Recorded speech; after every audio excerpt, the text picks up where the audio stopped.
में कुंभ मेले में भी एक ऐसी लड़की की फोटो खींची गई, हाँ, जो वो माला बेचती है। माला बेचने हाँ वाली हाँ थी। हाँ हाँ हाँ, बिल्कुल। आज वो बहुत फेमस हो गई है। किसी एक फोटोग्राफर की इमेज से, उसकी फोटो से, वीडियो से, रील से वो वायरल हो गई। सब जाना मत, अभी कुछ होने वाला है, खास होने वाला है, देखना।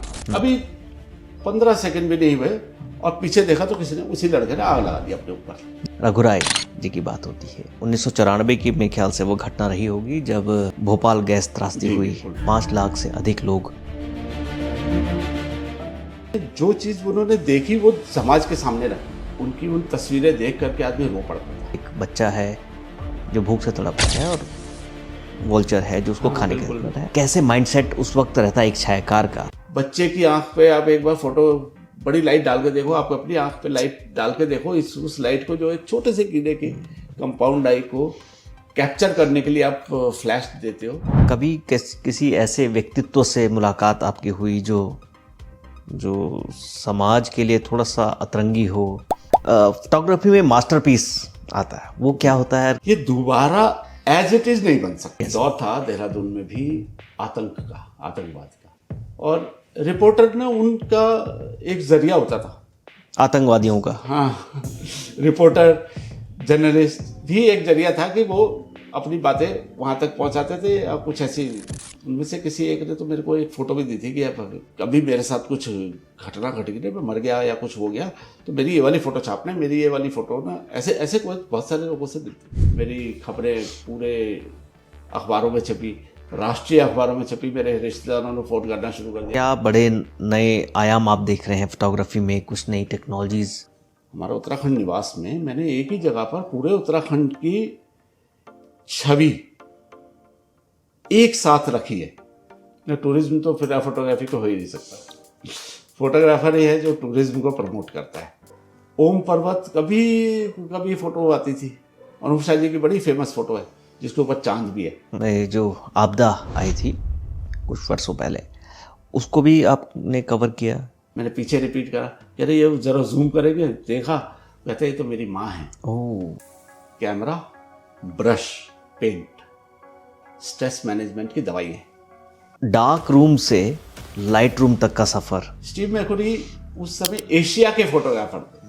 वो इतना बड़े एरिया समाज, हम नहीं सोच सकते इतना बड़ा कि मैं आज दिल्ली हूँ, देहरादून 4 घंटे के लिए, अब देहरादून से दिल्ली कैसे कवर करने आऊंगा। वो रेफ्यूजी गर्ल की, अफगानी गर्ल की, अफगान, यही वही फोटोग्राफर है। देखिए ये विवियन डोरथी मायर करके एक विवादित के तौर पर भी सामने आता है। जैसे एक फोटोग्राफर हुए हैं रिचर्ड ड्रू जी, 9/11 पर हमला होता है। ये एआई बेस्ड जो फोटोग्राफी है, इसको कैसे फोटोग्राफी में एथिक्स की हम बात करते हैं। चेंज आया है वो है अपनी रीच को बढ़ाने के लिए पिछले कुछ सालों में हम एथिक्स को भूलते जा रहे हैं। माननीय प्रधानमंत्री जी आए थे, मुझे मौका मिला था उनका वो फोटो शूट करने का कि हमारी भी एक फ़ोटो खींच दो। मैं नहीं, मैं तो नहीं खींचूंगा, सॉरी। मंदिर के अंदर है, कैमरा ले आया हूँ, अलग बात है, लेकिन मैं फ़ोटो नहीं खींचूंगा।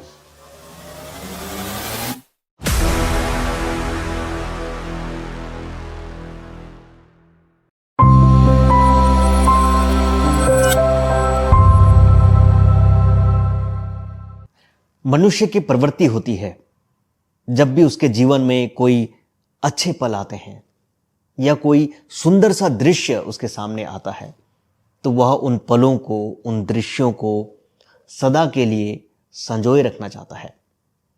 ऐसे में उसके लिए सहायक बनता है कैमरा।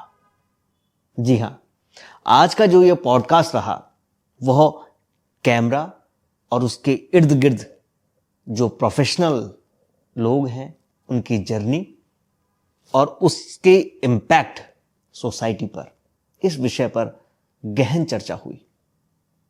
और इसके लिए आज हमारे स्टूडियो में रहे उत्तराखंड के जाने माने छायाकार और जर्नलिस्ट भूमेश भारती जी। उनसे हमने जाना कि कैसे एक परसेप्शन फोटोग्राफी के आयाम को बदल कर रख देता है। हमने जाना कि उस दौर में फोटोग्राफी कैसे होती थी जब सोशल मीडिया नहीं होता था, जब रोल्स का इस्तेमाल किया जाता था और वो रोल्स भी उसकी भी एक लिमिटेशन होती थी। जब आपको आपकी फोटोग्राफी का रिजल्ट तब पता लगता था जब वो डार्क रूम से बाहर आ जाती थी। यानी आपकी फोटो अच्छी है या नहीं है, इसका मालूम आपको तब पता लगता था जब वो धुलकर आपके सामने आती थी। यानी डार्क रूम से आज के जो सॉफ्टवेयर्स हैं, लाइट रूम तक के सफर को हमने समझा। हमने जाना कि वाइल्ड लाइफ फोटोग्राफर्स के लिए जो एथिक्स हैं वो कितने जरूरी हैं। और not only wild life photographer, एक सामान्य छायाकार के लिए भी एथिक्स का पालन करना कितना जरूरी है। उन्होंने हमसे एक इंसिडेंट शेयर किया जिसमें बीइंग अ जर्नलिस्ट वे एक आतंकवादी से भी उनकी वार्ता हुई। कैसे उस आतंकवादी ने जो अपने कुछ मांगे थी या कुछ बातें थी जो सरकार तक पहुंचानी थी, उसमें अखबार का सहारा लिया। हमने समझा कि आर्टिफिशियल इंटेलिजेंस का इस्तेमाल जो आज के समय में डिजिटल फोटोग्राफी में हो रहा है, उसका कितना प्रभाव फोटोग्राफी में पड़ा है। हमने the father of Indian photography Raghu Rai ji के बारे में समझा, उनके फोटोग्राफी टेक्निक्स के बारे में समझा। और ये पूरा पॉडकास्ट उन सभी लोगों के लिए बहुत ही खास होगा जो फोटोग्राफी में अपना करियर बनाना चाहते हैं, नए आयामों को समझना चाहते हैं और कहीं ना कहीं एक बड़े अनुभव के साथ आज के जो गेस्ट हमारे साथ में रहे, बहुत सारे विधाओं में उनका काम रहा है, अलग अलग क्षेत्रों में उन्होंने काम किया है। तो पॉडकास्ट को पूरा देखिएगा और चैनल को सब्सक्राइब करना मत भूलिएगा।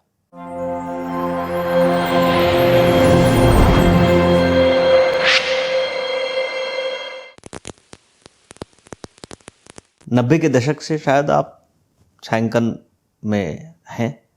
जी, कॉलेज के बाद से ही काम शुरू कर दिया था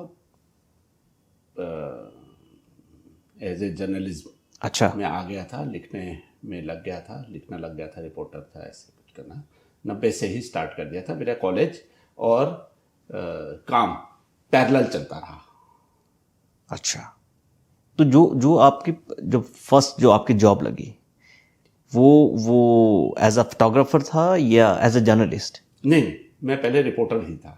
अच्छा। बचपन में मेरे को पता चला कि मेरी आर्ट अच्छी है। 8th क्लास में पता चला कि मेरी आर्ट अच्छी है। बहुत थोड़ी मैं इलस्ट्रेशंस, आर्ट में भी इलस्ट्रेशंस, पेंसिल स्केच और पेन से, ये कलर नहीं, वाटर कलर या ये नहीं था। मेरे को इलस्ट्रेशंस का शौक था। कलर करना स्टार्ट किया था, लेकिन वो मुझे लगता था कि नहीं, धीरे धीरे, मुझे भी उस समय नहीं था, 9th क्लास में बहुत ज़्यादा डेवलप नहीं होता, लेकिन मैं बहुत सारे काम इलस्ट्रेशंस के करता था। तो ये आपने अखबारों मैगजीन्स के लिए भी किया होगा? ये शुरुआत मेरी स्कूल टाइम में हो गई थी, जब एक डायग्राम बनाते हैं साइंस के। वो उन डायग्राम्स बनाते बनाते मुझे कंपैरिजन मैंने ही खुद किया, टीचर्स ने किया कि बाकी बच्चों से इसके डायग्राम बहुत अच्छे हैं, डिटेल्ड है। जब मैं स्कूल में ही था तो मेरे कुछ इलस्ट्रेशंस मेरे कुछ परिचित थे जिन्होंने एक अखबार को दे दिए। ओके। और अखबार ने छाप दिया। बस मैं पहला इलस्ट्रेशन मेरा ये विश्व मानव अखबार में छपा। ओके। और मेरा जब उनसे परिचय हुआ, आमना सामना हुआ, मिलते थे देहरादून में, तो उन्होंने मुझसे वो बनवाने शुरू किए कि अभी गांधी जयंती पर एक इलस्ट्रेशन चाहिए। मैं दे देता था बना के। कॉन्टेस्ट में जाता था, फोटो कॉन्टेस्ट या आर्ट कॉन्टेस्ट में आते थे स्कूल पे, उसमें भी बहुत सारी। फिर मैंने पोर्ट्रेट्स बनाने शुरू करे, अखबारों को दिए तो कुछ और चीज़ें, धीरे धीरे वो बढ़ते गए। और उसके लिए जब मैं कैप्शन लिखता था तो एक व्यक्ति ने मुझे ये कहा कि आपकी जो लेखनी है ना वो बहुत अच्छी है, मतलब जो आप शब्द यूज़ करते हो वो बहुत अच्छे हैं, आप इसको डेवलप करो हिंदी के। ओके। तो मैंने वो लिखना स्टार्ट किया। और जब लिखना स्टार्ट किया, खबरें लिखी। खबरें जैसे कुछ पहले हमें लोकोक्तियाँ आती थी जो लोकवाणी अखबारों में, एक आम आदमी कुछ अखबार को अपने तरफ से कुछ लिख सकता था। वो लेटर्स टू एडिटर जो कॉलम था, मैं उसमें बहुत लिखता था। ओके। ये मैंने शुरुआत कर दिया था जब मैं 9th क्लास में था। तो उनके लिखते थे और बहुत छपते थे। नवभारत टाइम्स और हिंदुस्तान टाइम्स से, दिल्ली से जो छप के आते थे अखबार, उनमें ये बहुत छपते थे। तो उन सबको मैंने से आपका एक अनुभव। तो कितना समय एज ए जर्नलिस्ट अगर हम देखें, कितना समय आपने समय दिया? नहीं, उसके बाद फिर मैं देहरादून के कुछ अखबारों में नौकरी करी। हाँ, मेरा मतलब पूरा अखबार से, मैगजीन से। मैंने देहरादून में करी 90 से 94 95 तक ये 5 साल काम किया था और उसके बाद मैं दिल्ली चला गया। मुझे एक मौका मिल गया, एक ऑर्गेनाइजेशन की कुछ किताबें बन रही थी और मेरे मित्र ने बोला कि आप इन किताबों के लिए इलस्ट्रेशंस करिए। कुछ कहानियाँ थी, कुछ चीज़ें थी, कुछ गणित की किताबें थी। जॉय ऑफ लर्निंग एक कैंपेन स्टार्ट किया था जी। उनके लिए, कुछ किताबें डेवलप हो गई थी छोटी, जिसको एक इलस्ट्रेशन या आर्ट फॉर्म की जरूरत थी। तो मैंने वो काम किया। वो वहीं पर उन्होंने कुछ 3-4 महीने काम करने के बाद 6-7 किताबों पे काम किया, जो बच्चों के लिए किताबें थी। उनके लोगो भी बनाए, फिर कुछ चीज़ें और भी बनी। हाथ से मैं लिखता था, मेरे हाथ से डिज़ाइन बनाता था, वो पहले से करता आ रहा था। तो वो सारा कुछ जब देखा उन्होंने कि इसका ये व्यक्ति लिखता भी है और इसका आर्ट भी अच्छा है, तो उन्होंने मुझे वहाँ पर समाहित कर लिया, अपने यहाँ काम दे दिया, नौकरी दी। ओके। और मैं दिल्ली में काम करता रहा। ओके। पूरी तरह से प्रोफेशनल फोटोग्राफर की जो जर्नी है वो आपकी कब शुरू होती है? ये अखबार के ओनर है, उन्होंने बोला कि तेरी सैलरी है, इसमें तो नहीं आएगा, थोड़ा बढ़ा करके हम तेरे को एक कैमरा दिला दे, तो बीच बीच में यूज़ करो। मैंने वो कैमरा स्टार्ट किया, कोडक क्रोमा एक कैमरा ओके मैंने खरीदा, 1200-1300 रुपये का आता था। ओके। वहां से ये आपने ये मेरे प्रोफेशनल छोटी प्रोफेशनल तो अभी भी नहीं थे, लेकिन है अपने शौक से मैं ठीक है कैमरा यूज़ करने लगा। लगभग अब तक एक आंकड़े पे अगर बात करें हम, कितनी फोटोज का कलेक्शन आपके पास होगा? तेरी फोटोज का कलेक्शन तो देखिए मैं या खींच चुके हैं? कोई जरूरी नहीं है कि वो आपने अपने पास संभाल के रखी हो। हाँ, कलेक्शंस तो एक लिमिटेड होता है, लेकिन जो फोटोज आपने खींची हैं वो फोटोज तो संभाली है। अभी रिसेंटली जब मैं, क्योंकि मेरे को जब 10-12 साल पहले जब मैं स्कैन करता था तो 3 दिन लगते थे मेरे को पूरा सिस्टम को स्कैन करने में, और अब तो मैं स्कैन नहीं करता, वो रखता हूँ, क्योंकि मेरी हार्ड डिस्कों में सिर्फ फोटोज होती हैं। कितनी हार्ड डिस्क है ऐसी? अभी 40वां नंबर चल रहा है। 40 हार्ड डिस्क? 40 अभी रिसेंटली मैंने नहीं, जो हार्ड डिस्क है कोई डाटा हर हार्ड डिस्क पे एक नंबर होता है, तो 40 नंबर चल रहा है। पुरानी 10 हार्ड डिस्क जो है 1-1 और 2 TB की है, लेकिन जो 30 हार्ड डिस्क है, करीब 30 नहीं होंगी तो 28 हार्ड डिस्क है। 28 हार्ड डिस्क जो है वो 4 TB की। अब 40 फोटोज की भी, फोटोज का भी नंबर बता दीजिए। थोड़ा बैक है जी, फोटोज का नंबर भी बता दीजिए। जब 30-40 लाख फोटो, 30 से 40 लाख हाँ फोटोज लगभग हो गई होंगी। उस 30-40 लाख में मैं कह सकता हूँ कि 2-3 लाख फोटो बड़े काम की होंगी। उस दौर में छायांकन रोल्स पर डिपेंड होता था जी। आज डिजिटलाइजेशन हो गया है, डिजिटल फोटोग्राफी की बात कर रहे हैं हम, DSLRs की बात करें। डार्क रूम से लाइट रूम तक का सफ़र, उस बारे में थोड़ा सा बताइए कि कितना, कैसा अनुभव डार्क रूम में जाके फ़ोटोज़ को इस तरह से एक्सपोज करना, ये सब चीज़ें कैसा होता था? मेरे लिए ये मेरा सौभाग्य है कि मैं एक थोड़ा बहुत ब्लैक एंड वाइट पे कुछ काम कर पाया। डार्क रूम में मैंने काम करा।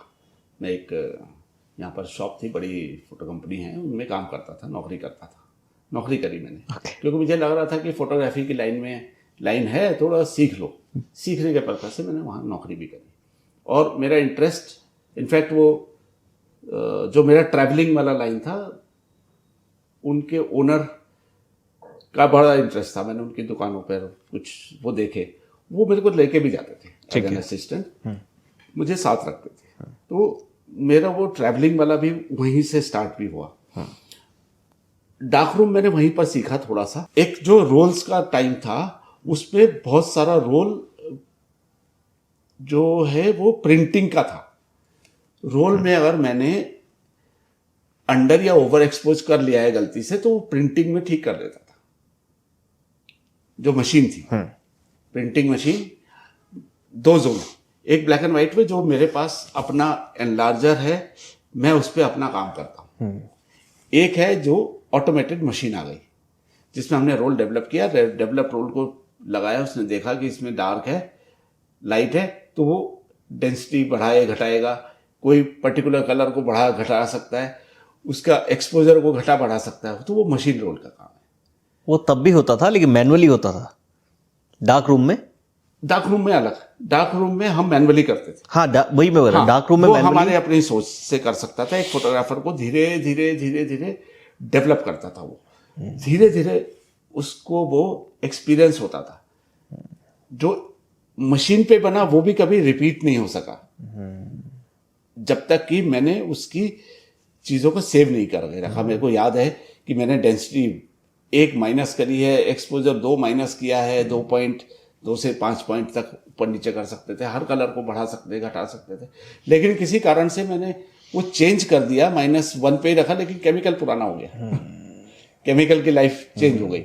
एक डिफरेंस तो ये भी मानते हैं, ये बहुत बड़ा डिफरेंस है कि जब आप रोल में फोटो खींचते होंगे तो एक सरप्राइज रहता था कि फोटो कैसा आएगा, वो धुलने के बाद ही पता लगेगा।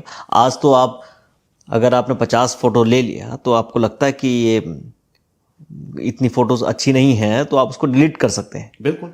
लेकिन तब ऐसा नहीं था, पता चल रहा है कि आपने पूरी ओवर एक्सपोज हो गया या आया ही नहीं है, सब्जेक्ट ही नहीं आया है। आपको बताता हूँ कितना डिफरेंस है दोनों चीज। मैंने 2000 के नंदा राज्यात यात्रा करी, मेरे पास 50 रोल थे जिसमें से मैंने 40 एक्सपोज कर दिए, 20 रोल 25 रोल नेगेटिव के थे, 15 रोल स्लाइड्स थे। घर आने तक एक क्यूरियोसिटी बनी हुई थी कि क्या खींचा होगा मैंने, क्या खींचा, कैसा आया होगा। मतलब 20 दिन 22-23 दिन की यात्रा में जब हम देहरादून 23वें दिन पहुंचे हैं, 25वें दिन पहुंचे हैं, तो मेरे को पहले दिन को रिमाइंड कराना था कि पहला रोल रहेगी, उसमें क्या था, क्योंकि हर रोज चीजें चेंज हो रही। तो डेवलप करने के बाद समझ आ रहे, वाह अच्छा उस दिन हमने ये किया था, क्योंकि हमने क्लिक किया रोल जेब में।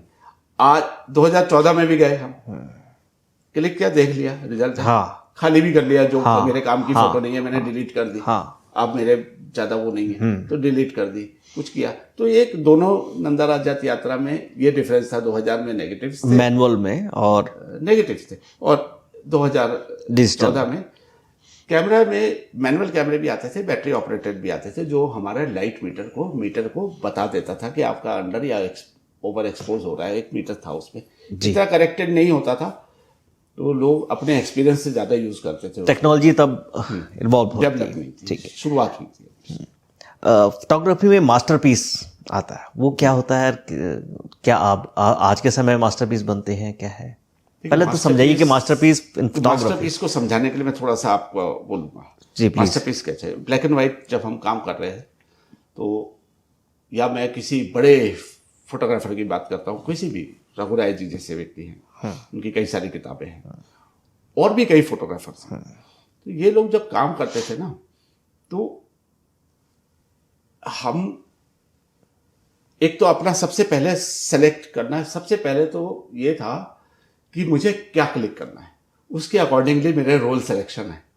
ब्लैक एंड व्हाइट के कई सारे अलग अलग तरीके के रोल्स आते थे।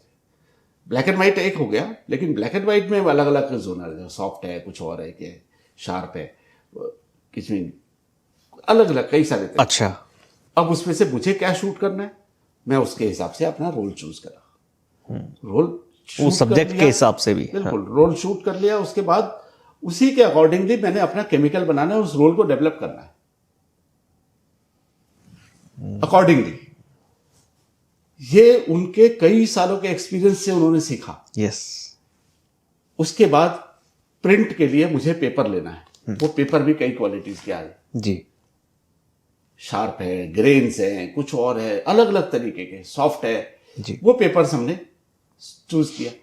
अब पेपर एनलार्जर पे लगाया, नेगेटिव लगाया, चेक किया, लाइट ऑफ करी, मास्क एक डेवलप करने की कोशिश करी, एक्सपोज करना क्या ट्राई किया। जैसे ट्राई किया, कहीं पर कोई डार्क है, कहीं पर लाइट है, उसको डॉजिंग देना है, कुछ ज़्यादा एक्सपोज करना है, किसी पार्ट को कम एक्सपोज करना है, तो हम हाथ लगा करके कुछ और करके ऐसे ऐसे ये लोग करते। प्रिंट किया, डेवलपमेंट के बाद पता चला, अरे नहीं ये नहीं आया था, ये वाला पोर्शन रह गया, छोड़ दिया। दूसरा पेपर लाया, फिर बनाया, फिर डेवलप किया। तो ऐसे ऐसे 3-4 बार, 5 बार, 6 बार एक निकला। अब ये जो पीस है, जो मुझे बिल्कुल जो अपने फोटोग्राफर को जो समझ आया कि मेरे लिए ये परफेक्ट है, ये दोबारा एज इट इज नहीं बन सकता।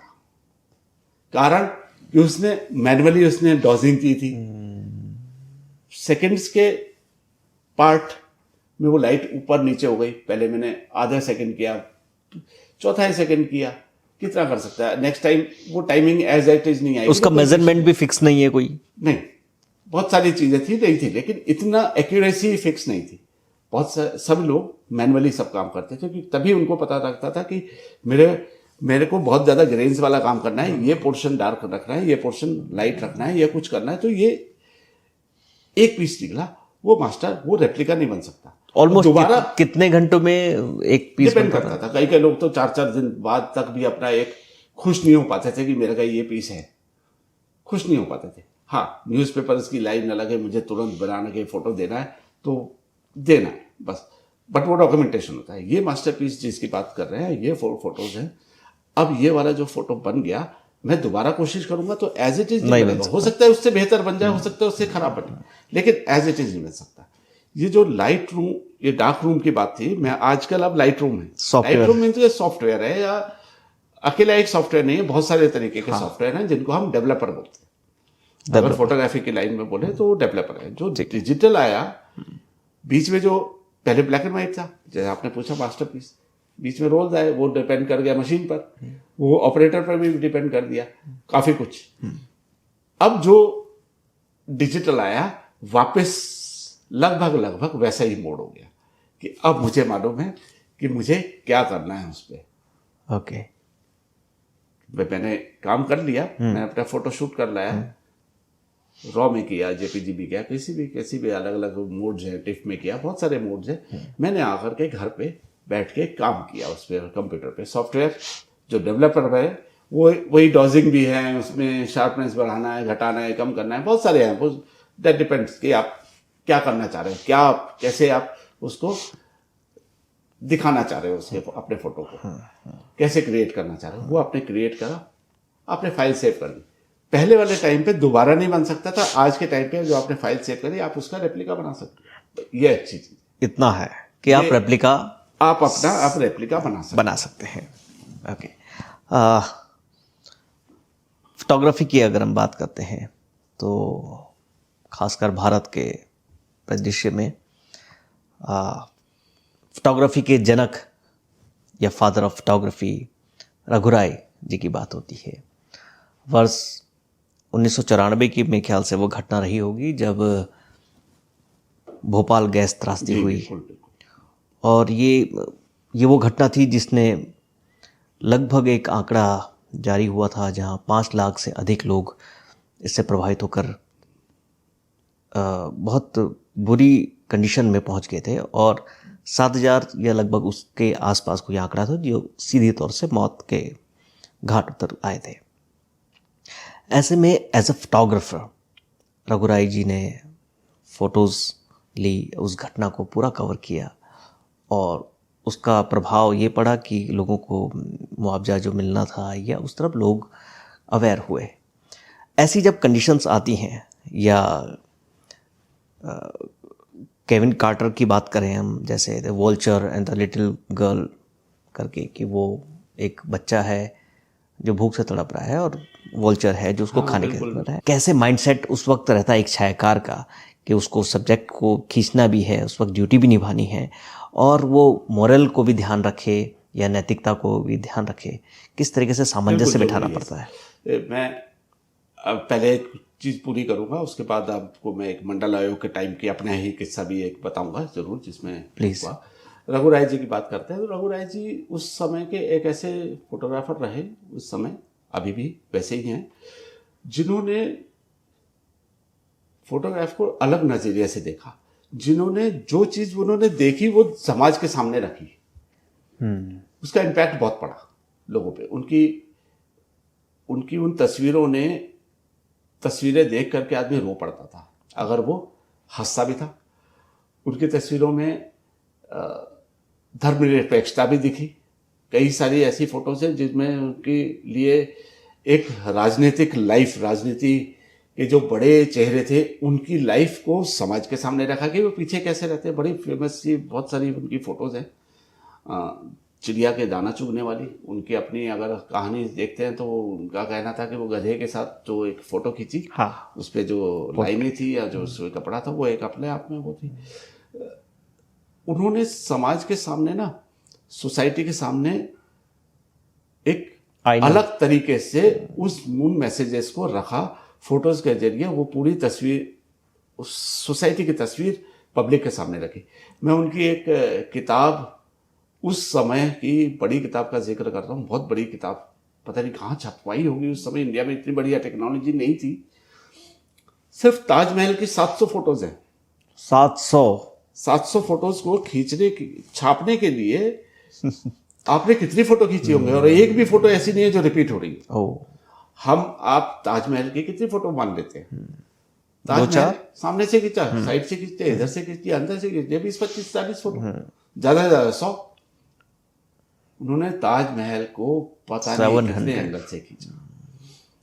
उन्हीं की जिक्र करता हूं तो एक ब्लैक एंड व्हाइट, उन्होंने ब्लैक एंड व्हाइट पे काम किया। एक दूरदर्शन का एक इंटरव्यू देख रहा था उनका, मैं यहाँ जिक्र करना चाहूंगा। प्लीज। एंकर ने उनसे पूछा कि साहब, आपने ब्लैक एंड व्हाइट पे काम किया, लेकिन आपकी एक किताब सिख कलर है। वो कहते हैं कि सिख में से कलर निकाल दो तो बेकार है। उन्होंने लाइन, क्योंकि उनकी किताब है, उन्होंने एक पूरा जीटी रोड सफर किया। ये उस जमाने के ऐसे वाले फोटोग्राफर हैं जिन्होंने कोई नए आयाम दिए ना फोटोग्राफी के। एग्जैक्टली। कि पूरा एक जीटी रोड की लाइफ उन्होंने कैप्चर करी। सुविधा उस समय और भी फोटोग्राफर को मिल गई होंगी, लेकिन उन्होंने उन टाइम पे बहुत सारे लोग रहे होंगे फोटोग्राफी करने, बिल्कुल रहे होंगे, लेकिन उन्होंने अपने आप की एक जगह बनाई, एक परसेप्शन, अलग परसेप्शन लेके आए। कई बार उनसे मिला। इनफैक्ट अभी 3-4 साल पहले मेरे पास एक किताब थी उनकी, मैंने उनसे वो हस्ताक्षर कराने चाहे तो उन्होंने बोला मेरे को ये किताब दे दो, मेरे पास है नहीं। मैंने सर बहुत उससे निकाली, बड़ी मुश्किल से, आप ले सकते हैं, आप ही की किताब है। नहीं, उन्होंने सिग्नेचर किया, मुझे वापस दे, संभाल सकोगे, जब कभी चाहिए होगी मैं देख लूंगा, दिखाने के लिए बुलवा लूंगा। मैंने हाँ चलिए, इस बहाने मेरे को दोबारा आपसे मिलने का मौका मिलेगा। हैं यहीं पर, आए हैं, देखूंगा, हो सका तो आपने याद दिला दिया है तो देखें, हो सकता है मिल के जाए उनसे। तो ऐसे ही और फोटोग्राफर हैं। मैं अगर स्टीव मैकक्यूरी जी की बात करते हैं तो उन्होंने इंडिया, वो जैसे हम देहरादून में जब हम कर रहे थे, उत्तराखंड में होते हैं तो हम उत्तराखंड की चीजों को समझते हैं। हाँ, स्टीव मैकक्यूरी उस समय एशिया के फोटोग्राफर थे। जिस कंपनी के लिए काम कर रहे थे तो वो एशिया या इंडियन कॉन्टिनेंटल के फोटोग्राफर थे। मतलब कुछ भी कहीं घटना घटनी है तो उनको जाना है, उनकी एक ड्यूटी है। वो इतना बड़े एरिया समाज, हम नहीं सोच सकते इतना बड़ा, कि मैं आज दिल्ली हूँ, देहरादून 4 घंटे के लिए, अब देहरादून से दिल्ली कैसे कवर करने आऊंगा। वो रेफ्यूजी गर्ल की, अफगानी गर्ल की, यही वही फोटोग्राफर है। देखिए, ये फोटोग्राफर वैसे हैं, इन स्टीव मैकक्यूरी के नाम लेंगे तो बहुत सारे लोगों को नाम नहीं पता होगा, लेकिन जैसे आप बोलेंगे वो जो अफगान जो गर्ल है, उसकी आंखों में वो जो चमक थी, वो ब्यूटी थी, उसको एक रिफ्यूजी कैंप में जो खींचा, वो इतनी सबसे ज्यादा देखी जाने वाली फोटो बन गई थी उस समय। मैं इसको एक उससे रिलेट करता हूँ। आज हाल ही में कुंभ मेले में भी एक ऐसी लड़की की फोटो खींची गई। हाँ, जो वो माला बेचती है, माला बेचने वाली थी। हाँ, बिल्कुल। आज वो बहुत फेमस हो गई है। आज वो फेमस हुई किसी एक फोटोग्राफर की इमेज से, उसकी फोटो से, वीडियो से, रील से वो वायरल हो गई। आज बहुत आसान है उसका वायरल होना। इंस्टाग्राम है, फेसबुक है, सोशल मीडिया, बड़े सारे प्लेटफॉर्म्स हैं। आप सोचिए उस जमाने में 85 की है वो फोटो, 1985 की वो फोटो, उनकी इस तरह के नेशनल ज्योग्राफिक के कवर की फोटो है, वो छपी। और नेशनल ज्योग्राफिक जो मैगजीन है पूरी दुनिया में देखी जाती है, लेकिन आम लोगों तक नहीं पहुंच पाती थी। लिमिटेड सोर्सेस थे।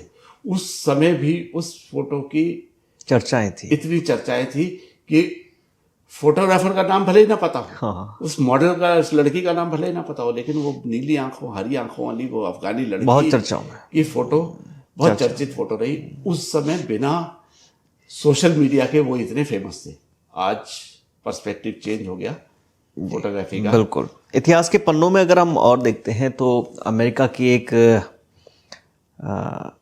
विवियन डोरथी मायर करके एक नैनी थी किसी घर में और आया के तौर पे रहती थी और वो वही सब घर का काम करना, लेकिन वो एक शौकिया फोटोग्राफर थी और लगभग अपने जीवन में उसने 1.5 लाख से ऊपर ही फोटोग्राफी की है और स्ट्रीट्स को दिखाया था। लेकिन अपने जीते जी उसने कभी भी जितने भी उनके जो फोटोज़ थी उसको जो है एक्सपोज नहीं किया। एक व्यक्ति के लिए कितना ज़रूरी है, खासकर एक छायाकार के लिए, कि वो जो फोटोज़ खींचता है, जो समाज को दिखाता है कि ये सब कुछ चल रहा है। फोटोग्राफर के 2 एस्पेक्ट्स हैं सर। एक फोटोग्राफर के अंदर 2 चीज़ें चल रही होती है। एक तो वो कोई प्रोफेशनली किसी के लिए काम कर रहा है, तो एक उसके नज़रिए से सोचता है।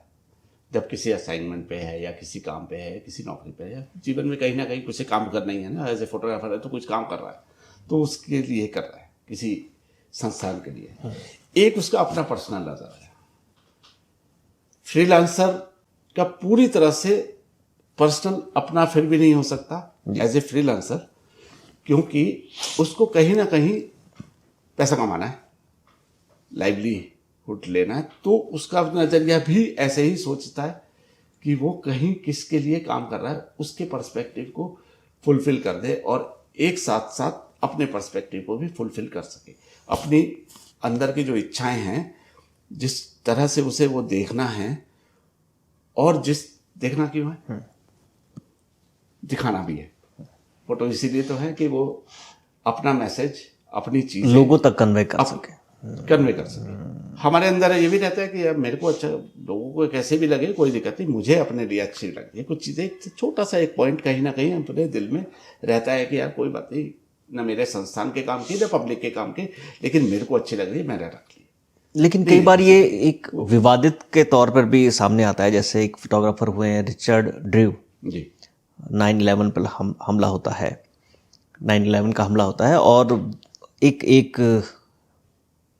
गेस्ट रहा होगा मेरे ख्याल से, जो जब वो उस बिल्डिंग पे आग लग जाती है तो वो सर के बल नीचे गिर रहा है और उसने वो पिक्चर्स की वो फोटो की। आपके लाइफ में कभी ऐसा इंसिडेंट हुआ कि कोई आगजनी या कोई ऐसा हो रहा है जो आपने कैमरा साइड में रखकर पहले अपने नैतिक कर्तव्यों की तरफ आगे बढ़े हों? मैंने पहले जैसे आपको जिक्र किया कि हाँ ऐसे कुछ चीज़ें हो जाती हैं। मैं एक अखबार के लिए काम करता था यहाँ पर। मेरे पास साइड में कैमरा भी रहता था। जो मैंने बताया कि उस समय कुछ चीज़ें रही और मुझे फिर कैमरा अपने हाथ में रखना पड़ा। हाँ, मैं लिखता था। वो मंडल आयोग कमीशन के विरोध, आरक्षण फेवर में, विरोध में कुछ चीज़ें चल रही थी।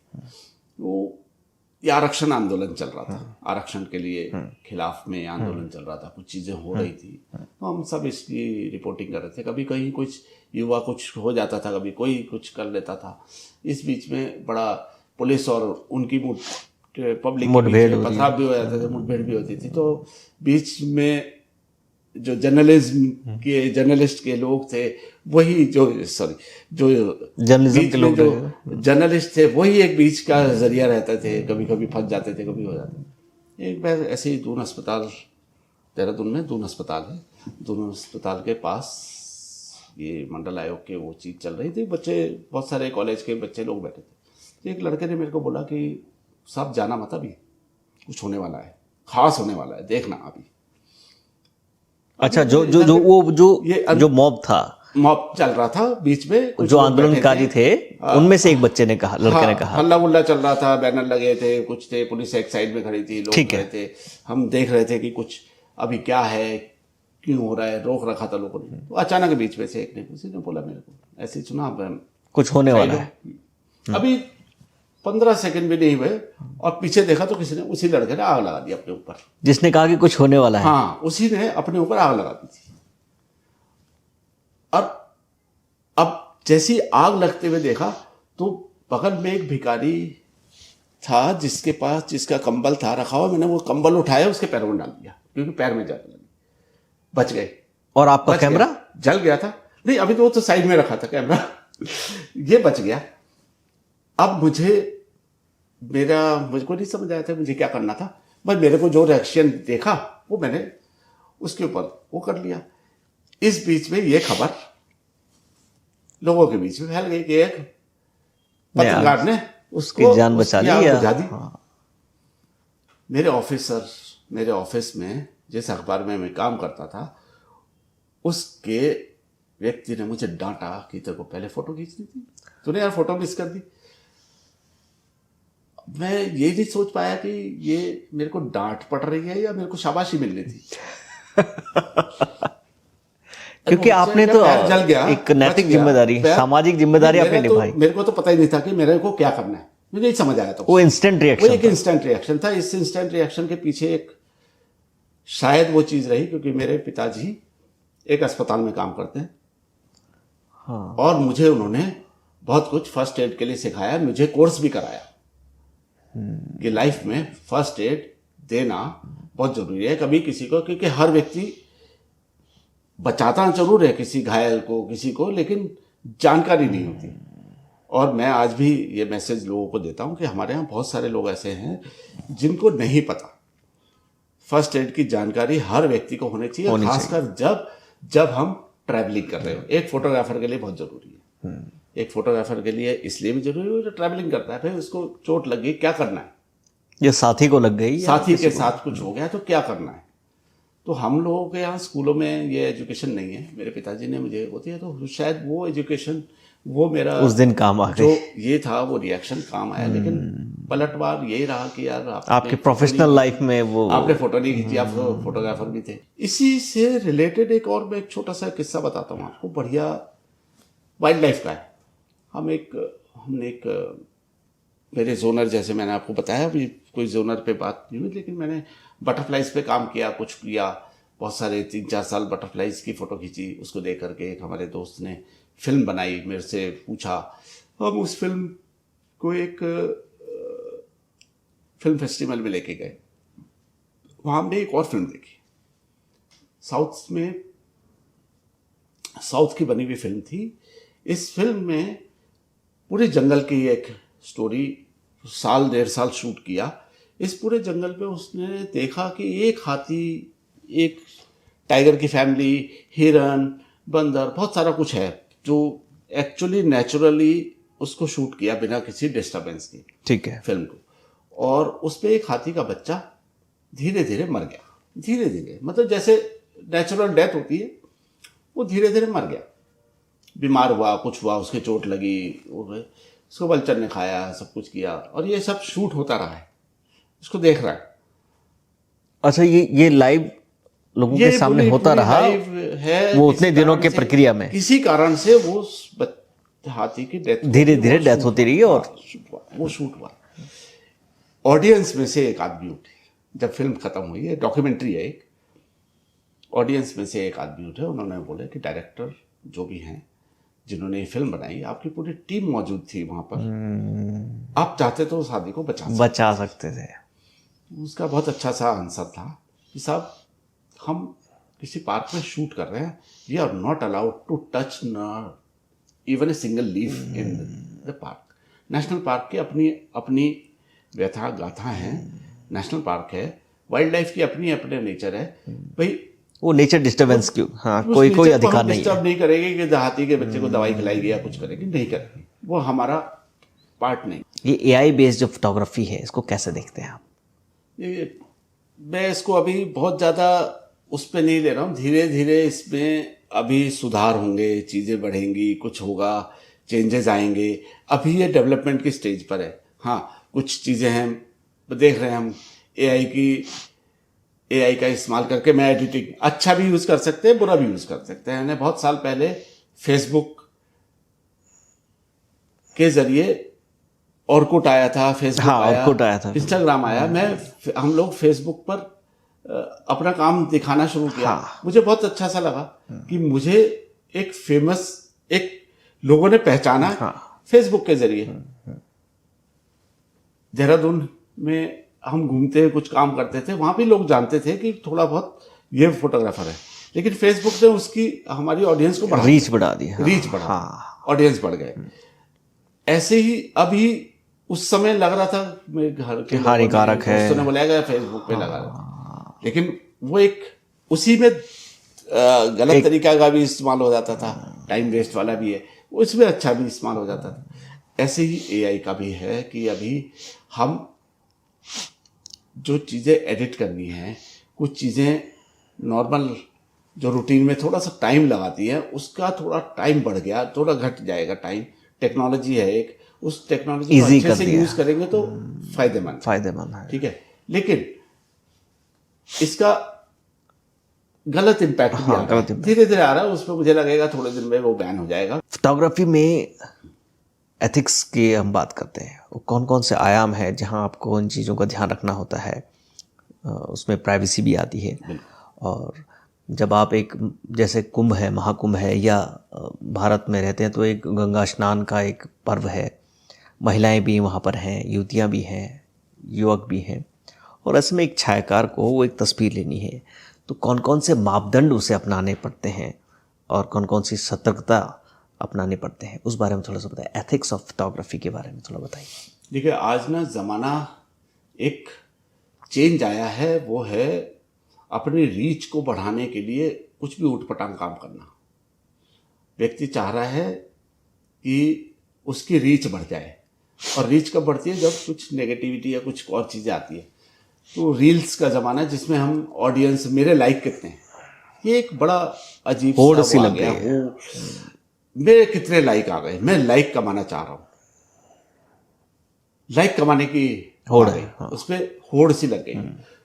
इस कारण से पिछले कुछ सालों में हम एथिक्स को भूलते जा रहे हैं। हमने कई सारे कुंभ खींचे, हम पुष्कर मेले में कई चीज़ें खींची, हम दोस्ती करते हैं लोगों से, फोटो खींचते हैं, लोगों के फोटो खींच करके उसे पब्लिश करना एक अलग चीज़ है, उस फोटो को यूज करके एडवर्टाइज करना वो अलग चीज़ है। वो हमको अलाउड नहीं है। ओके, एक मैं आपकी फोटो खींची, क्लियर, मैंने पब्लिश कर दी, कोई दिक्कत नहीं। किसी एडवर्टोरियल के रूप में मैं अगर एडवर्टीजमेंट में करूंगा तो मेरे को आपकी परमिशन लेनी पड़ेगी, परमिशन चाहिए। Right. मुझे मुझे बहुत कम काम मिलता है। पिछले 5-6 साल में एक जरिया बहुत कम हुआ। मेरे कुछ है सोशल मीडिया पे, किसी की वेडिंग की, किसी की पर्सनल फोटोज, मैं कुछ परमिशन लेके डालता हूँ। अब हर एक से परमिशन नहीं ले सकता। जैसे ही मैंने परमिशन की बात करी, वो कहता है नहीं सर थोड़ा, हाँ उसने डाल रखी है बहुत सारी। तो मुझसे भी कई लोग पूछते हैं, सर हाँ वेडिंग शूट है, मुझे करना है, और मेरे बच्चे की शादी है, मेरी बहन की शादी है, इसकी शादी है, आप अपना काम दिखा दो, कहीं सोशल मीडिया पे डाला हुआ है तो।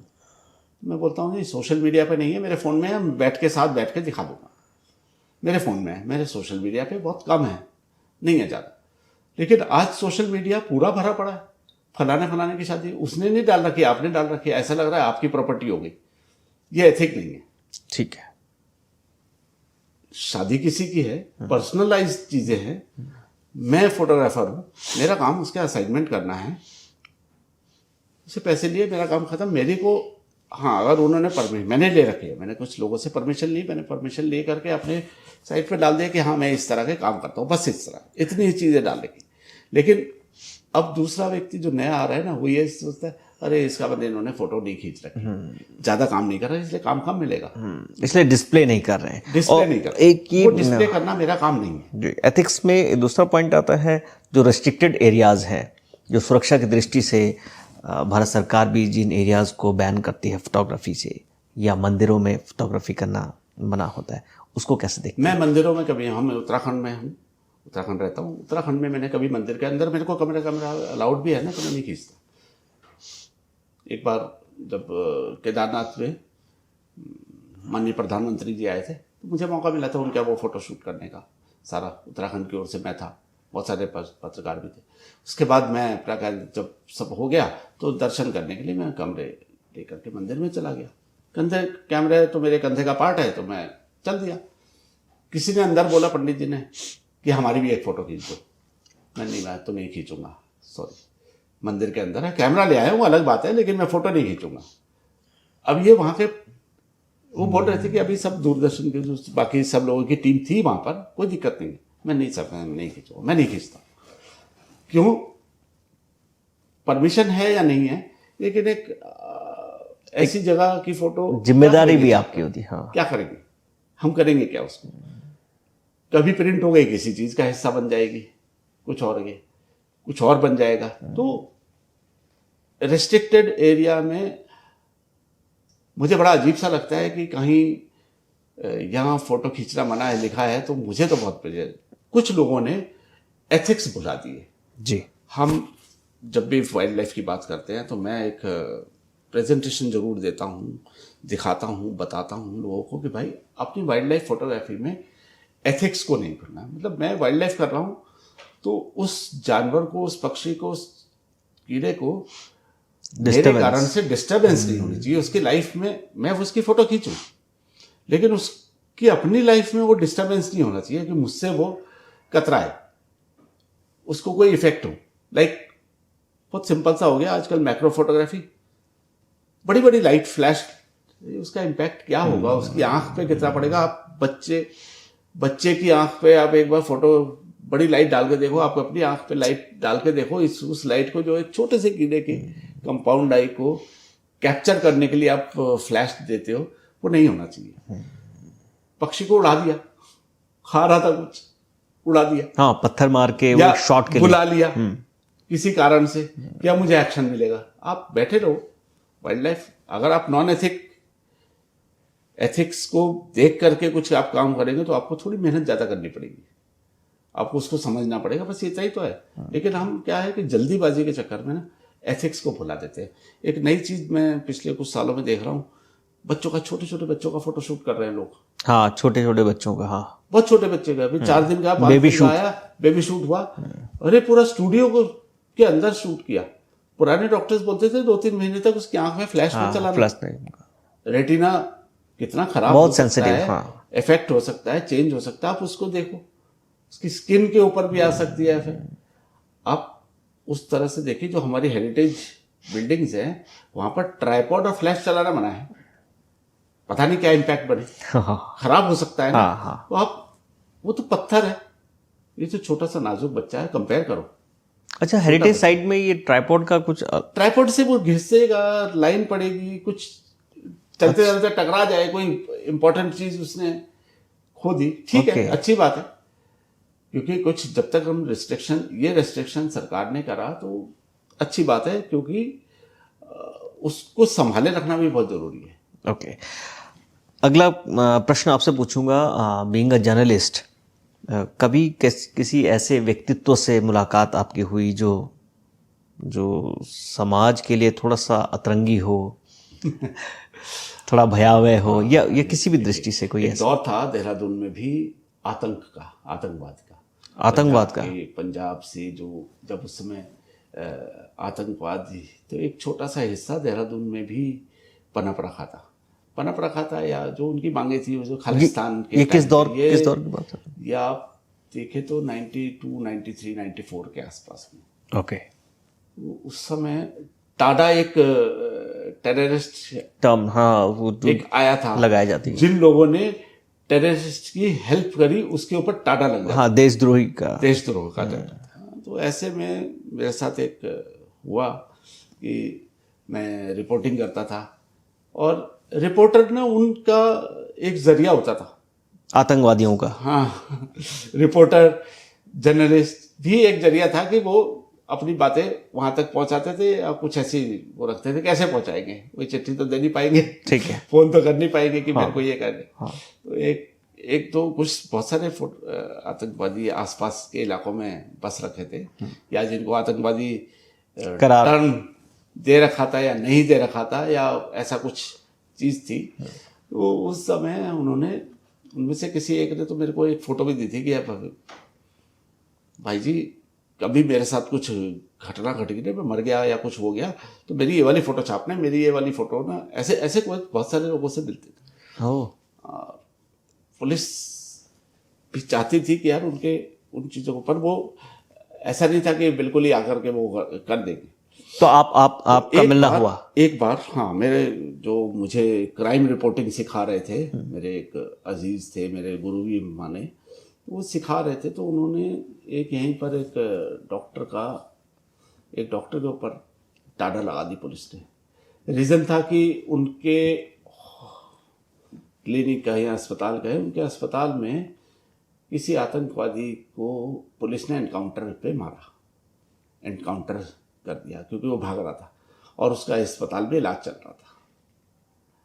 अब था तो अब या तो पता नहीं था डॉक्टर को, या जो भी कुछ रीज़न रहे, तो उनको नहीं पता था। तो उसके बाद पुलिस ने उसको एनकाउंटर किया। और हमारा एक और चीज़ें थी कि भाई क्यों उसी का क्यों इलाज कराया। ओके। तो ऐसी खोजबीन करी तो पता चला कि ये तो डॉक्टर बहुत सारे ऐसे लोगों का इलाज करते थे जो पुलिस की गोलियों से, जिनके पास जो कभी चाकू से घायल हो जाते थे, कभी ओके। कुछ थे। तो हमने एक वो खबर लिख दी, एक अखबार, ये साझा दैनिक अखबार में मैं काम करता था।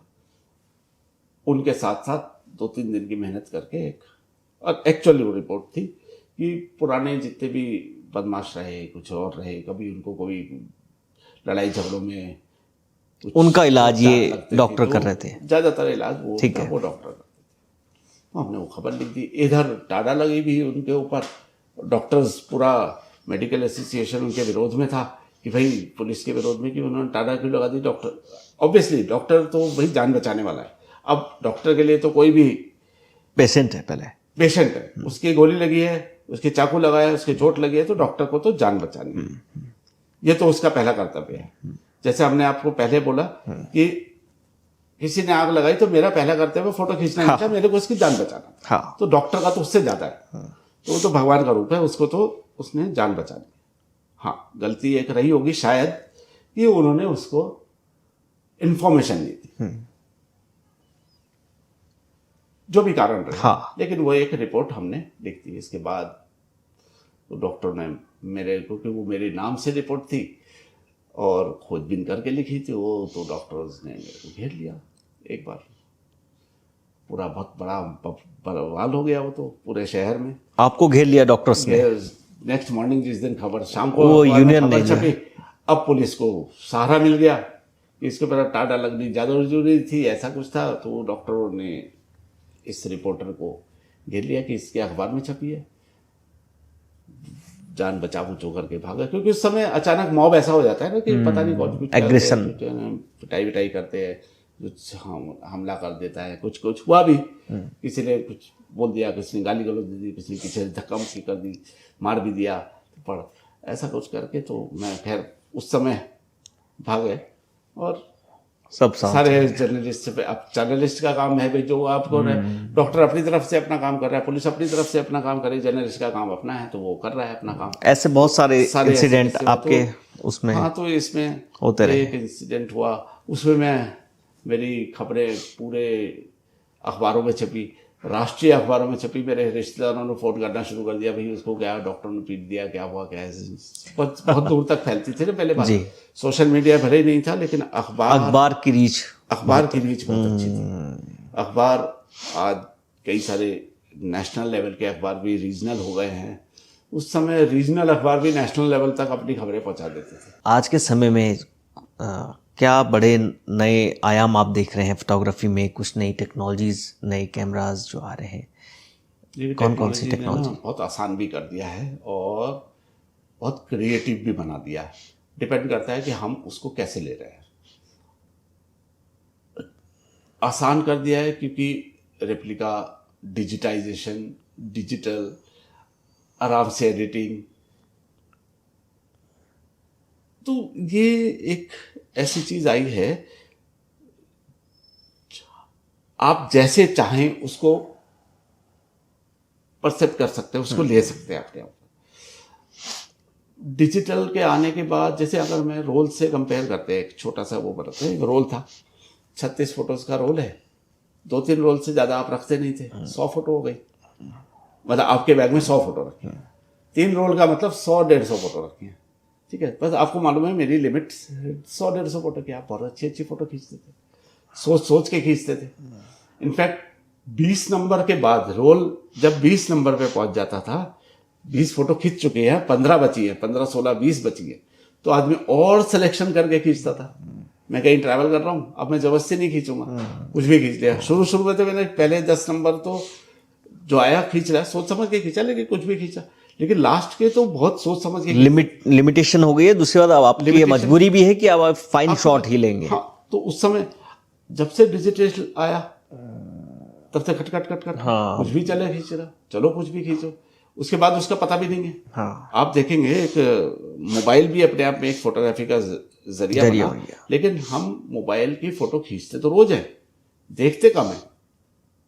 हाँ। और थोड़े दिन बाद स्पेस खाली करने के लिए डिलीट कर दिया, क्या खींचा था पता नहीं, खींचा, देखा, खत्म। अब ये जो फोटोग्राफ की लाइफ थी। जी। आज की डेट में डिजिटल में मोबाइल से फोटो खींची, देखी, सोशल मीडिया पे डाली, खत्म। सोशल मीडिया पे 30, 40, 50, 200, 500, 1000 लोगों ने लाइक करा, आप खुशी हुए, खत्म। एक्चुअल फोटोग्राफ जो आप खींचते हैं वो यह है कि आपको सबसे पहले तो आपको महसूस होना चाहिए कि आपने वो फोटो खींची। जी। आपको वो महसूस होना चाहिए कि आपकी उस फोटो ने आपके दिल को झंझोरा, खुशी दी, कुछ तो किया। उसका फीडबैक ठीक है, लेना। हाँ, पहले तो खुद, फिर उसके बाद लोगों ने देखी, लोगों तक पहुंचाना तो आसान है, लोगों ने कितना देखा, किसके लिए थी, क्यों है वो फोटो। मैं तो अभी भी लास्ट लाइन सबको सबसे पहले बोलता हूँ कि जब आप फोटो खींचे तो एटलीस्ट 2 सेकंड कैमरे को व्यू फाइंडर से देखने के बाद 2 सेकंड सोच ले क्या सही है ये फोटो, किसी काम की है। नहीं तो डिजिटल में तो बढ़ रहा है। मेरी आपने अभी पढ़ी कि बहुत सारी लाइफ, बहुत सारी फोटोज है, 30-40 लाख फोटोज है, लेकिन कितने काम की है, मैं भी उसका हिस्सा हूं।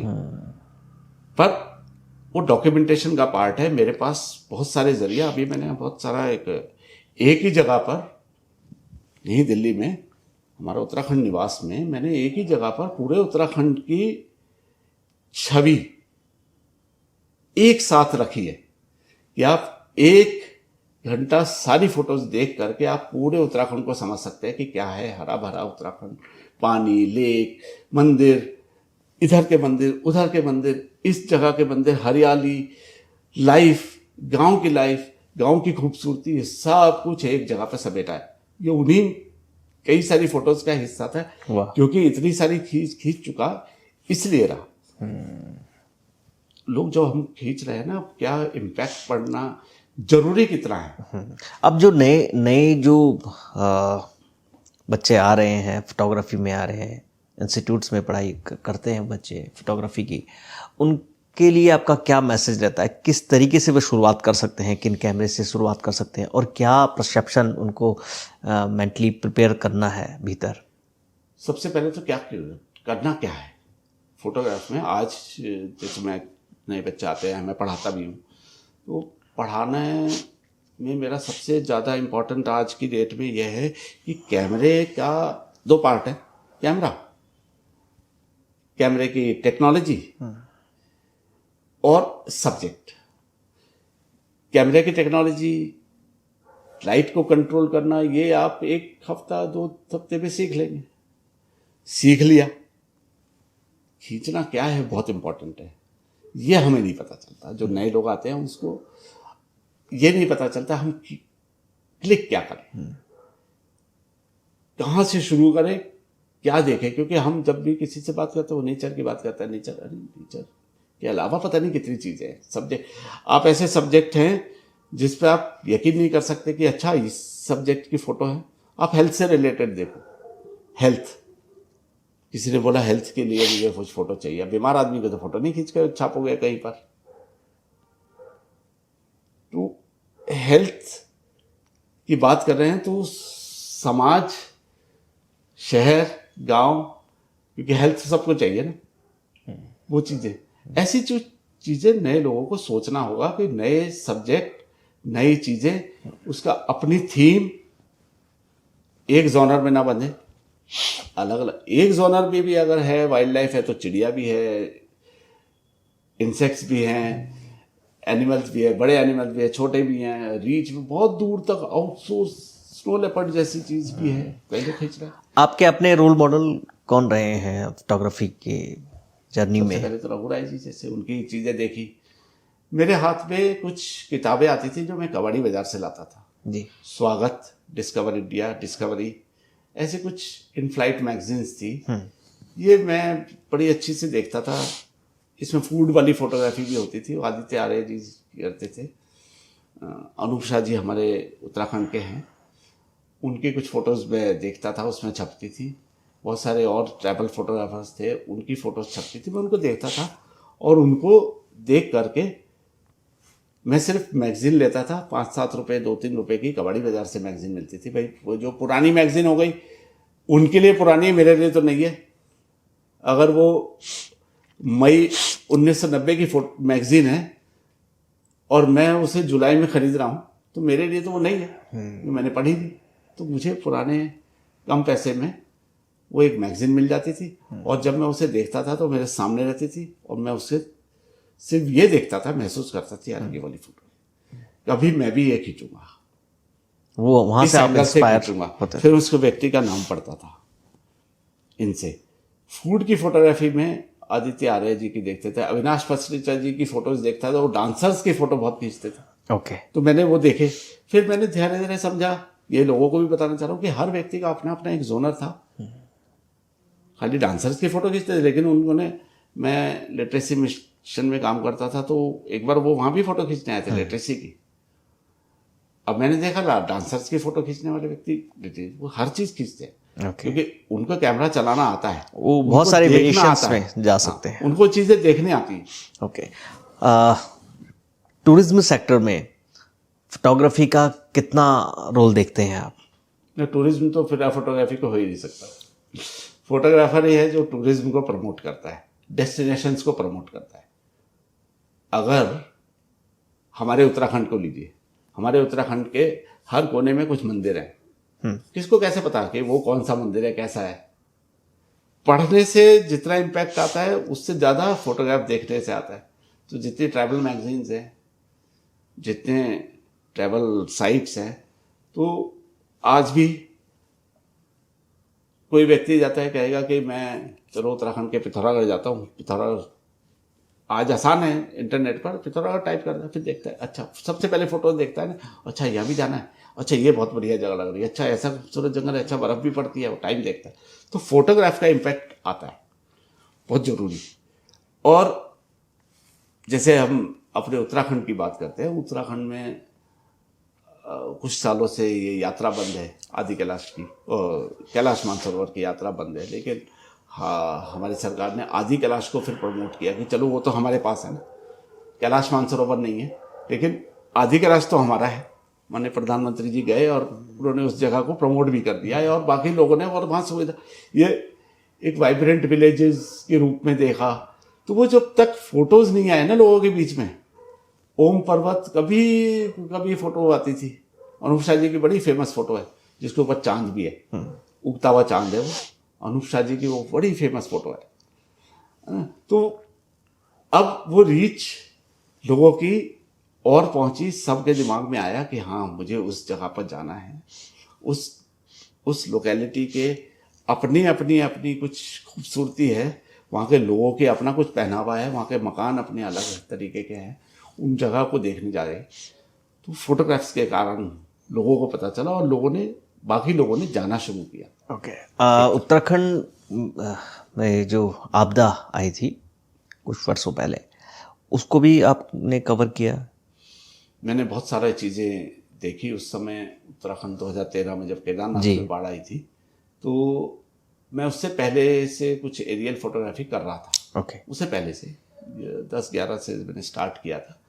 तो मैंने उस समय कुछ डॉक्यूमेंटेशन किया, और 10-12 दिन रहा मैं अलग अलग जगहों पर, क्योंकि वो एक ऐसी आपदा थी जिसके बारे में, जिस तरह से उत्तराखंड का पर्सपेक्टिव, उत्तराखंड का जो भौगोलिक स्थिति है वो अलग तरीके की है।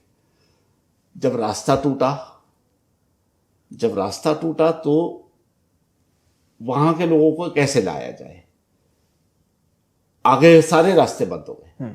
एक हेलीकॉप्टर जरिया था, कुछ और जरिए थे, तो आनन फानन में सब सरकार ने बहुत सारी सुविधा, बढ़िया चीजें कर, क्योंकि बहुत जल्दी करना था, जल्दी डिसाइड करना था वो चीजें। तो लोग आए, कुछ लोगों को निकाल लाए, कुछ लोग अभी बचे रहे, कुछ अब कहाँ निकाल के लाए। कोई देहरादून में था, कोई ऋषिकेश में था, कोई जॉली ग्रांट में आया, कोई सहजधारा हेलीपैड पे आया, कोई कहीं पर लाए गए, किसी को कहीं पर लाया गया। तो जैसे भी था कि फिलहाल आ जाओ, बाहर निकले।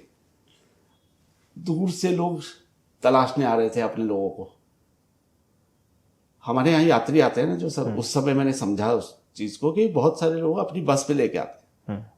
बाहर से आए, बस पे आए, पूरी बस एक गांव की है, एक गांव की बस है जिसमें उन्होंने, उनको ये सिर्फ नाम पता है कि मेरे गांव का नाम ये है।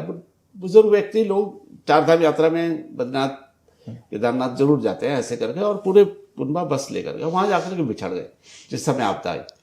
अब उनको, कई लोगों को तो एड्रेस ही नहीं पता था। किन के कुछ एक लोगों से आपकी मुलाकात हुई? बहुत लोगों से कोई एक इंसिडेंट? मैंने उसी समय एक ये डिसाइड कर लिया था, क्योंकि मैं सरकार को देख रहा था, और मैं एक इलेक्शन वाली भी बात इसके बाद बताऊंगा। मैं सरकार को भी देख रहा था, पब्लिक को भी देख रहा था। मैं अंदर एक जर्नलिज्म था, और मैं शुरू से पॉजिटिव नेगेटिव दोनों चीजों को लेके चलता हूं। तो अगर पब्लिक कुछ कह रही है, सरकार कुछ कर रही है, तो मैं दूसरे भी एस्पेक्ट से देख रहा था कि गहराई से, कि सरकार के जो नुमाइंदे थे वो भी, उनके लिए सब चीज नया था ना। हाँ। ऐसा नहीं था कि किसी को पुराना एक्सपीरियंस रहा हो कि आपदा आएगी चलो हमें ये काम करना है। सबके लिए नई चीज थी। तो मैंने वो सब चीजें डॉक्यूमेंट करी कि कभी कोई पीएचडी करे, आपदा आने के बाद किस तरह से उस चीज को संभाला जाए, किस तरह से लोगों को एक दूसरे से मिलाया जाए, उनको अपने गंतव्य तक पहुंचाया जाए, या सबसे पहले तो इमरजेंसी में निकाला जाए, सुरक्षित जगह रखा जाए। तो वो सब बहुत फास्ट डिसीजन में हुए वो सब काम, मैं उन सबको डॉक्यूमेंट कर रहा था। ग्रेट। लोग आंसू बहाते हुए ला रहे थे। जैसे एक बस में कोई गौचर तक किसी ने छोड़ दिया, हेलीकॉप्टर्स ने, गौचर से ऋषिकेश तक आ गए किसी बस में।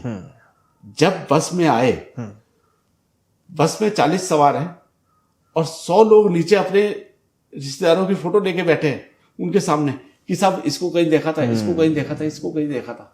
मेरे सामने हुआ कि मैं एक बार कहीं से आया, जॉली ग्राउंड से बस से बैठ के आ रहा था लोकल बस में, और मैं अपने कैमरे का डाटा सिर्फ चेक कर रहा था। मुझे कुछ स्पेस खाली करनी थी, मैं कुछ फोटोज देख रहा था। कोई रिपीट फोटो होंगे तो मैं डिलीट कर दूं, क्योंकि मैं 3-4 दिन से निकला हुआ था बाहर को, तो कुछ डिलीट कर रहा था। मेरे पीछे एक ऊपर खड़े व्यक्ति खड़े रहे होंगे, उन्होंने बोला भाई साहब जरा वाली पुरानी फोटो दिखाना, कौन सी फोटो है। मैंने पीछे रिपीट करा, कह रहे ये जरा जूम करेंगे, देखा, कहते ये तो मेरी माँ है फोटो में ऐसी। अब ये एक वो थी, ये तो मेरी माँ है। अब मैंने वो डेट देखी, ये तो परसों की खींची हुई है। परसों का कहाँ से खींची थी? सहजदारा से खींची थी। सहजदारा के हेलीपैड पे बचा के लाए थे, लेकिन अब सहजदारा हेलीपैड पे बचाने के बाद वो कहाँ गई होंगी? उनके पास एक ऑप्शन था, क्योंकि गवर्नमेंट ने एक व्यवस्था कर रखी थी कि सहजदारा तक तो लाए, कहाँ जाएगी? तो उन्होंने पुलिस लाइन में एक व्यवस्था कर रखी थी, खाना पीना रहना कुछ मिल जाएगा। तो वो मैंने बताया, मैंने पुलिस लाइन में, तो वो आपकी फोटोग्राफी की वो ऐसी, मैं बस में बैठा उनको मुलाकात हो गई, खड़े ऐसे ही देख रहे थे, अचानक उनको दिख गया। क्योंकि मेरे रेलवे स्टेशन, बस अड्डे, ये एक जगह थी जहां पर लोगों को बचा के ला रहे थे ना। तो मैं वहां के कुछ रिएक्शंस, कुछ लोगों से देखने के लिए कुछ ऐसी चीजें देख रहा था, कुछ शूट कर रहा था कि कौन कौन कैसे कैसे सरकार कहाँ कहाँ पर घुसे हैं, क्या क्या चीजें फैसिलिटीज दी हैं। वही कुछ भी चीजें, बसें, गाड़ियां, कोई भी कैसे भी लेके आ रहे थे। टूटी हुई सड़कें, देखा तो दे, कभी 10 साल बाद काम आएंगी, लोगों को देखने के काम आएंगी। तो मैं ऐसी कहीं कोडियाला के पास से, ऋषिकेश से थोड़ा सा आगे निकला, तो एक साइड में कुर्सी पे एक व्यक्ति बैठे थे, बंदूक उनके हाथ में, पुलिस की वर्दी, और पसीना पसीने में, पानी पानी हिस्सा हो रखा है, गीली शर्ट थी और सो रखे थे। पहला इम्पैक्ट आया लापरवाह आदमी, और मैंने उसकी फोटो खींची, और फोटो खींच के मैं आगे बढ़ गया। फिर मेरे दिमाग में आया, नहीं यार पूछ तो ले, पता नहीं क्या हुआ, पूछ लेते हैं। मैं वापस गया, मुड़ा। जब तक मैं वापस मुड़ता आता तब तक एक बस आई, दूसरी साइड से बस आई, बस उसके सामने को रुकी। वो व्यक्ति ने अपनी बंदूक ऊपर चढ़ाई, कंधे पे रखी, और सीढ़ी पे पीछे चढ़ के ऊपर से सामान उतारना शुरू करी। अब मैं ये देख रहा हूँ, मैंने वो फोटो भी खींची। सारा सामान उतर गया, सवारियां अंदर से बाहर उतर गई। उन्होंने एक रास्ता बता दिया कि आगे गुरुद्वारा है, यहाँ से आप अंदर चले जाओ, बस। फिर वो बैठ गए, अपना पानी पिया और फिर बैठ गए। फिर मैंने उनसे पूछा कहाँ? कह रहे मैं पंजाब से हूँ, पंजाब पुलिस का हूँ, मेरी ड्यूटी लगी है यहाँ पर, और अब ऊपर से बस में ऊपर लोगों का सामान आया है तो मैं वो उतार के दे देता हूँ। अब ये नजर, अब उस फोटो का चेंज ही हो गया वो मीनिंग। पसीने में लापरवाह आदमी जो दिख रहा था वो तो सबसे ज्यादा मेहनत करने वाला जिम्मेदार था। आदमी निकला। पंजाब ने, बहुत सारे स्टेट्स ने अपने हेलीकॉप्टर्स, अपनी बसें, अपनी गाड़ियां, अपने अधिकारी, ये आपदा अपने के लोग, दौरान? ये आपदा के बाद ओह। की बात बता रहा हूँ। आपदा के टाइम पर बहुत भेजी थी। खाली केदारनाथ में नहीं थे ना, पूरे पहाड़ में थे उस समय। बादल या जो बारिश थी वो तो पूरे पहाड़ में ही आई थी। ओके। हेमकुंड साहब में भी बहुत कुछ था। जी। आकाश की बहुत लोग पिक्चर्स लेते हैं नाइट में, स्टार्स और ये। कॉर्बेट के एक गेस्ट हाउस में रुका हुआ था, जंगल के बीच में, सुनसान खाली अंधेरा था, आकाश था। मैं वो फोटो खींच रहा था, मैंने कैमरा लगा रखा था। आवाज आ रही थी पीछे से बार्किंग उसकी, एक डियर्स की ना, एक अलार्मिंग कॉल जिसको हाँ, बोलते हैं, हाँ। ये आसपास है कोई लेपर्ड या टाइगर है। आ रही है आवाज तो बार बार देखने का इच्छा हुई। पता लगा हमारे कैंपस में ही था वो लेपर्ड, तो उसकी दुम दिख रही थी। उसके बाद हल्का सा फिर डर लगना शुरू होता है ना। फिर कैमरा रखा है, कैमरे पे हमला करेंगे, कैमरा टूटेगा, मुझ पे ही हमला कर सकता है, रात का कोई भरोसा नहीं है कुछ। ये इस तरह के डर हैं स्पिरिचुअली वाले, ये रहते ही हैं। ऐसे लगता है कि एकांत है, अकेला है, तो कभी कभी लगता ही है कुछ ना कुछ। जैसे मैं फोटोग्राफी को देखता हूँ कि फोटोग्राफी एक ट्रेड कहें या फोटोग्राफी एक पैशन कहें, वो एक ऐसा सब्जेक्ट है जो आदमी की खुशी से जुड़ा है। और स्माइल प्लीज अपने आप में एक शब्द जो है वो कैमरे से वो कारण इजाद अधिकार एक छायाकार को ही है। तो हम तो सबको बोलते हैं, फोटोग्राफर तो सबको बोलता है स्माइल प्लीज। प्लीज बोलने की भी जरूरत ना पड़े, आप कैमरा देखें, स्माइल करिए। मैंने अपने ऑफिस में जो कैमरा लगाया है, आपने देखा होगा, इसमें सीसीटीवी कैमरा लगते हैं। सावधान, आप सीसीटीवी कैमरे की निगरानी में हैं। हमने लिखा है smile please, you are on CCTV camera. आप हंसते रहे भाई, कैमरा आपको हंसाने के लिए, ठीक है। तो वो एक कैमरा जो है वो नजरिया बदलता है। मैं लोगों को भी बोलता हूँ कि जब आप कैमरे के साथ हैं, आप रोज जा रहे हैं अपने घर से ऑफिस तक, रोज जा रहे हैं, कहीं जा रहे हैं, कहीं किसी और जगह पे रोज ट्रैवल कर रहे हैं, अलग पर्सपेक्टिव है। आपने किसी दिन कैमरा टांग लिया, आपका चेंज हो जाएगा पर्सपेक्टिव, आपको नया देखना शुरू होगा। तो कैमरा आपके लिए एक तीसरी आंख खोलता है। आज के समय में जो यूथ है वो बहुत सारी टेक्नोलॉजीज से घिरा हुआ है, साधन भी हैं, सोशल मीडिया है खासकर, लेकिन एक डिप्रेशन के मोड में रहता है। डिप्रेशन जैसे कि उसके आम जीवन का एक हिस्सा सा बन गया है। कैसे देखते हैं आपके यूथ जो इस तरफ जा रहा है, उसको कैसे एक फोटोग्राफी जैसे आयाम में एक रास्ता मिल सकता है? Sir, camera, brush, paint stress management की दवाई है। अगर आप कैमरा, ब्रश, कैनवस, पेंटिंग, कोई भी शौक जो है ना, ये स्ट्रेस मैनेजमेंट की दवाई है। बहुत सुंदर। अब आपकी दवाई आपकी जेब में भी है, मोबाइल भी है, लेकिन मोबाइल आप खाली सेल्फी खींचने के लिए नहीं है। आप बढ़िया से फोटो खींचिए, कंपोज करिए कुछ चीजें आर्टिस्टिक वे में, तब कैमरा तो है ही, ठीक है। मैं आपको वैसे बताते हैं कि हर कॉलेज, हर इंस्टीट्यूशन, हर बड़े इंस्टीट्यूशन से, स्कूल से लेकर बड़े इंस्टीट्यूशन, LBSNA, IMA, IGNFA, बड़े बड़े इंस्टीट्यूशन, कई मेडिकल कॉलेजेस, इन सब में फोटोग्राफी क्लब हैं, आर्ट क्लब हैं। सिर्फ इसीलिए ताकि जो उनके पास इतनी पढ़ाई करनी है ना, उसको बहुत पढ़ाई करनी है। अब उस पढ़ाई के बाद तो वो स्ट्रेस कहीं से तो होगा। आप 1 घंटा फोटो खींच लीजिए, एक घंटे की फोटो वॉक पे चले जाइए, एक कैनवस निकालिए, पेंटिंग करिए, एक कागज निकालिए, कुछ स्केच करिए, आप देखना आधे से ज्यादा स्ट्रेस तो खत्म। बिल्कुल। इसका मतलब है कि फोटोग्राफर हमेशा स्ट्रेस फ्री होगा, ऐसा भी नहीं, क्योंकि उसका वो पैशन वो है, लेकिन उसको उसी दौर पर रखना है। मुझे एक सौभाग्य मिलता है कि मैं बड़े इंस्टीट्यूशन में फोटोग्राफी को पढ़ाने या फोटोग्राफी को समझाने के लिए जाना पड़े। तो मैं बहुत लोगों को देखता हूँ, बड़ा अच्छा सा लगता है उनको। ये 1 घंटा मिलता है उनको, हफ्ते में 1 घंटा, हफ्ते में 2 घंटे मिलते हैं, और वो पूरे दिन का, पूरे हफ्ते का स्ट्रेस जो है वो निकाल देते हैं। अगर उन्होंने एक अच्छी फोटो खींच दी तो तुरंत उनका स्ट्रेस खत्म, उनको भी अच्छा लगता है, फिर वो 10 लोगों को दिखाते हैं, उनको भी धीरे धीरे अच्छा लगता है। तो एक स्ट्रेस मैनेजमेंट का काम है। आप बहुत सारे डॉक्टर से पूछेंगे, जितने भी आपके कभी परिचित डॉक्टर्स होंगे ना, आप उनसे पूछे सर डॉक्टरी के अलावा, मेडिकल के अलावा आपके और क्या शौक है, देखना वो पेंटिंग बोलेंगे, फोटोग्राफी बोलते हैं, बहुत सारे लोगों के पास है, कैमरा है बहुत के पास।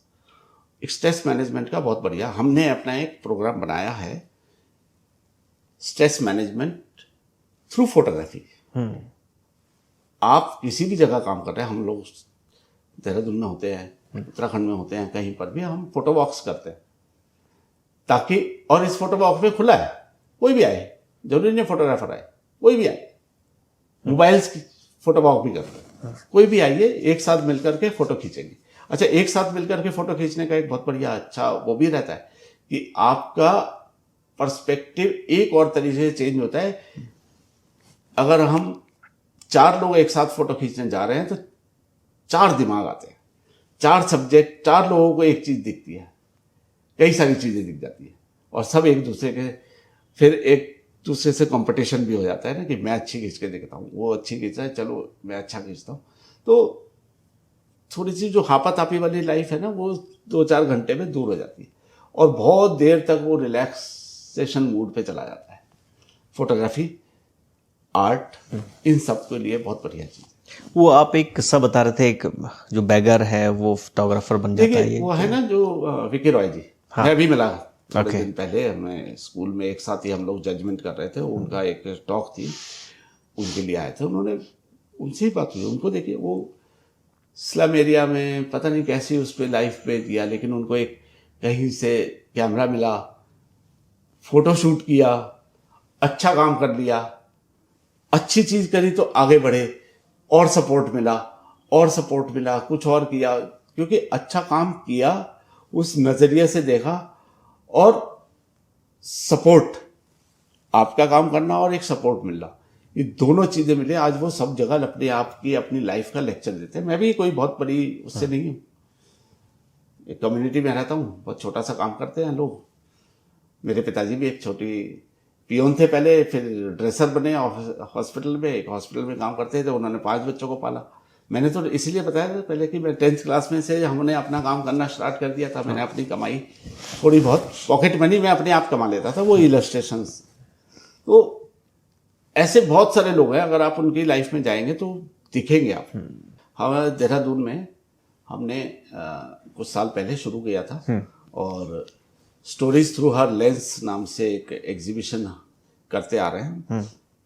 35-40 महिला फोटोग्राफर हैं देहरादून और उत्तराखंड के कई हिस्सों की, और इसमें हम महिला दिवस के आसपास में वो एग्जीबिशन करते हैं। उत्तराखंड से पहले साल बहुत सारी महिलाओं ने पार्टिसिपेशन किया, देहरादून से तो बहुत थी।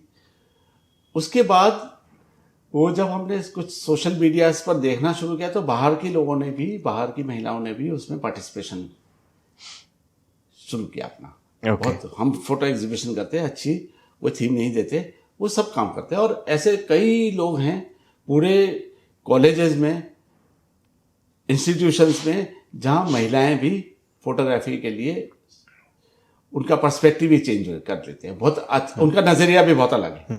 आपने बहुत ही कम समय में अपनी एक जर्नी भी बताई और अपने अनुभव भी हमारे साथ साझा किए। मुझे लगता है कि जो अपकमिंग जो यूथ है, जो फोटोग्राफर के तौर पर अपनी पहचान बनाने चाह रहे हैं, उनके लिए ये पॉडकास्ट मेरे ख्याल से बहुत यूज़फुल होगा। और आपने बताया कि कैसे एथिक्स का ध्यान रखना चाहिए, खासकर वाइल्ड लाइफ फोटोग्राफर अगर आप हो। आपने अपना अमूल्य समय दिया, इसके लिए बहुत बहुत धन्यवाद। Thank you sir.